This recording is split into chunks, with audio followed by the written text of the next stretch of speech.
Fáilte Isteach.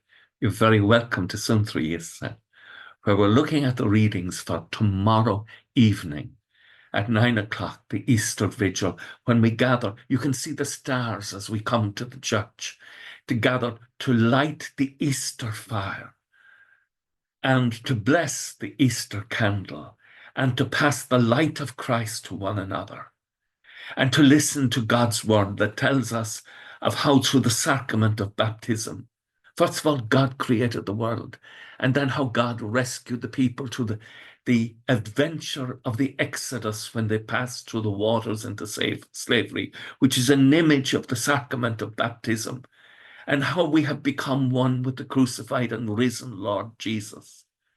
Our Lord is risen. And we take the Paschal candle and we immerse it in the waters that are waiting to become the Easter waters for the cleansing and the renewal of our baptismal vows and for the baptism of those who have been waiting in the catechumenate to receive the sacrament of baptism. It is a time of rejoicing, and in the renewal of our baptismal vows, we pray the creed together with a fresh joy and hope. The Gospel tomorrow evening is taken from St. Mark, Mary of Magdala, Mary the mother of James, and Salome. They're bringing spices. They're going to the tomb very early in the morning, the first day of the week, just as the sun was rising. And they're saying to one another, who will move the stone? That's their concern. On entering the tomb, they encounter an angel as a young man dressed in a white robe, seated at the right-hand side, and they're struck naturally with amazement. But he says to them, there is no need for alarm, no need for worry, no need for fear. You're looking for Jesus of Nazareth who was crucified. He is risen. It's not like Lazarus. He will never die again. Lazarus would die again. The widow's son at Nain would die again. But he is risen.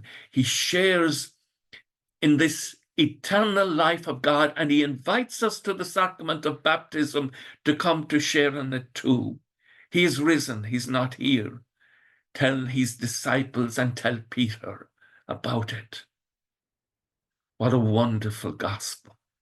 What a joy. And we gather and we bring the Easter water to those who could not be at the vigil with us. Sometimes people will bring home the candles so that they can light the candle in their home and kindle the light of Christ. What a precious thing it is to have those candles in the home. And the next 8 days are precious days in which each day we celebrate in the octave of Easter, Easter Sunday to Low Sunday, or Divine Mercy Sunday. Each day is a celebration of the resurrection of Christ. Each day is a living out of what it means to be part of the body of Christ, the body of the risen Savior, our Lord Jesus Christ, who had died on the cross to save us from our sins and is now risen and has ascended to his Father in glory.